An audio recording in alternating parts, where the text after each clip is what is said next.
Hello, everyone. Welcome, welcome, welcome. Thanks so much for being here. Glad you can make it today. It's really starting to happen because we had the First Lady from Nigeria coming out, calling out Harry and Meghan, and now John Lennon's son, Sean Lennon, has come out and is calling Harry out. And then he got backlash for calling out Harry. And it's like, what's going on? People trying to mess with Harry and Meghan, and then all of a sudden the tables turn and someone's trying to mess with the person that is calling out Harry and Meghan. No. We got to talk about this. Let's get into it.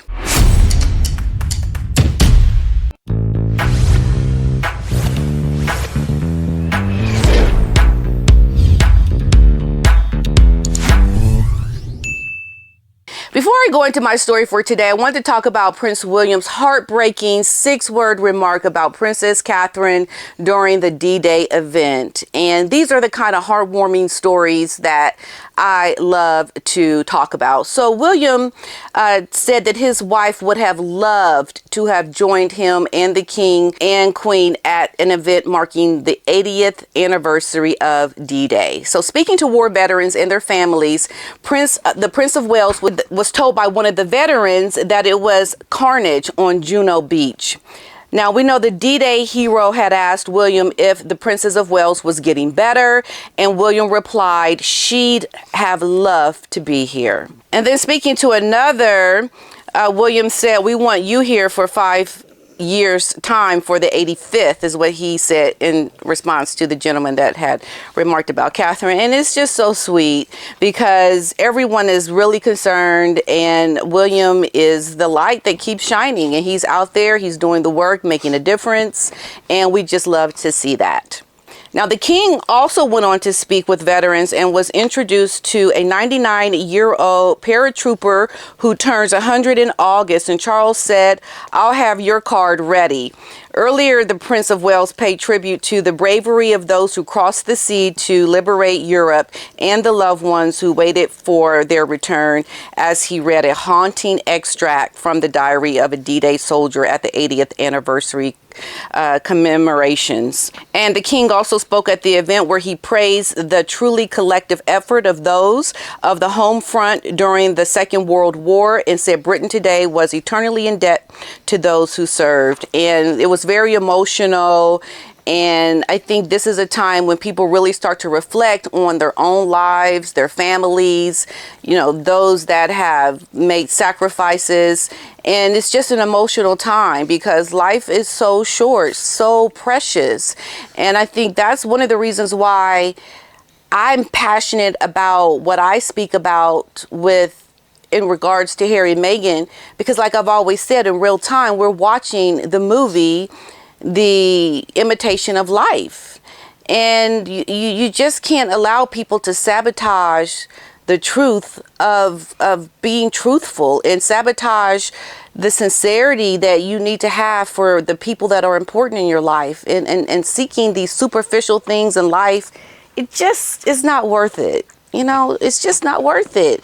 But I think we're making headway. We're calling things out and we're making things known. This is like, you need to understand what is happening. And some people are starting to get it and call it out.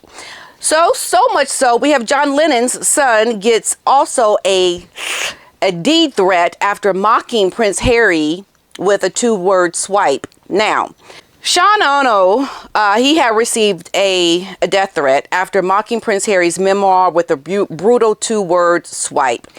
Taking to X, formerly known as Twitter, we know Sean revealed that he has faced numerous death threats after he made an indirect comment that Harry should have titled his memoir, "Spare Me." And a lot of people were saying this. A lot of people felt the same way. So he wrote that he had 3 to 4 death threats since making fun of Harry's book titled and then later saying it was justified because he's an idiot and that he and I both deserve to be mocked. Yay, internet. So some comments were particularly hurtful, with one referencing his late father's murder. John Lennon was murdered in December of 1980 by Mark David Chapman, who was sentenced to 20 years to life for after being repeatedly denied parole. Now, this is what Sean's initial tweet said. My long-awaited review of Prince Harry's autobiography is 2 words: spare me. A lot of people were saying this. A lot of people. And he comes out and says it, and he gets these threats, and it's like, really, seriously, people are that bent out of shape because of what Sean Lennon said, that this has to happen? It makes no sense. It seems like, you can't even have freedom of thought anymore. Freedom to just say things that you feel like, oh, he should have named Spare Me. And people are seriously going to do something like make a death threat to Sean Lennon because of what he felt the book should have been named?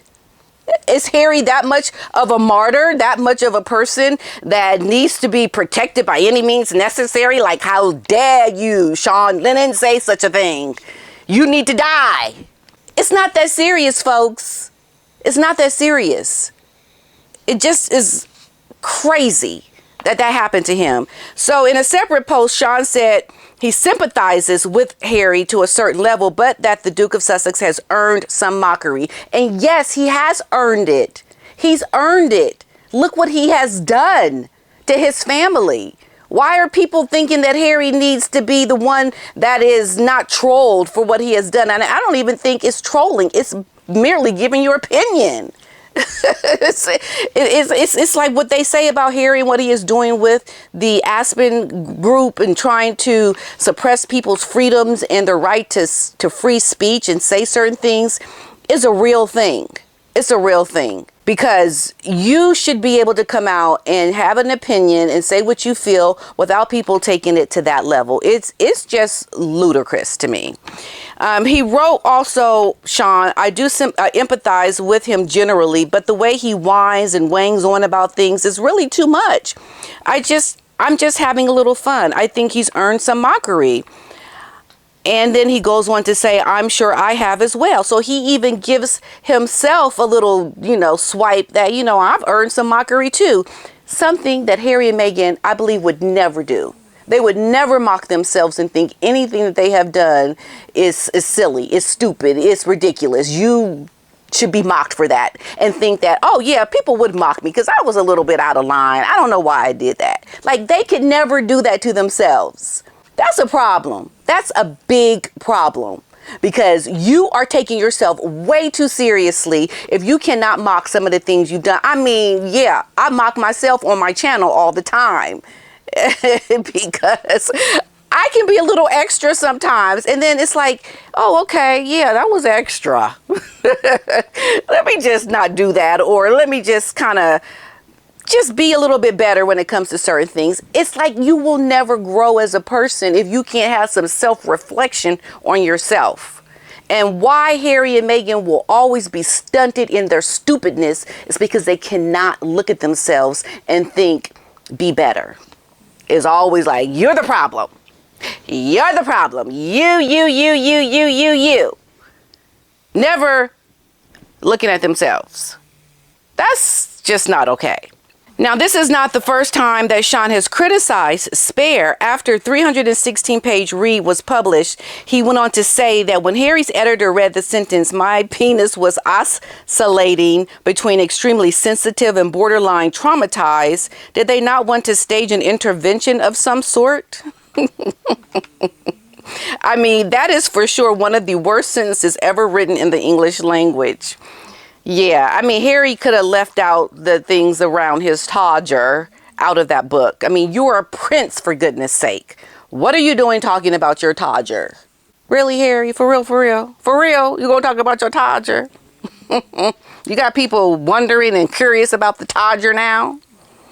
Prince Harry released his memoir, we know, in 2023. He received a mountain of criticism over the attacks in the book against members of the royal family, as he should have received attacks, I believe, because he should have never written that book. So much so that they're saying that he is having big regrets about writing this book now, because information that has written in that book is coming back to bite him now with his visa application. Now he's going to be in a lot of trouble with the things that he wrote in that book. So it's almost like, was it worth it, Harry?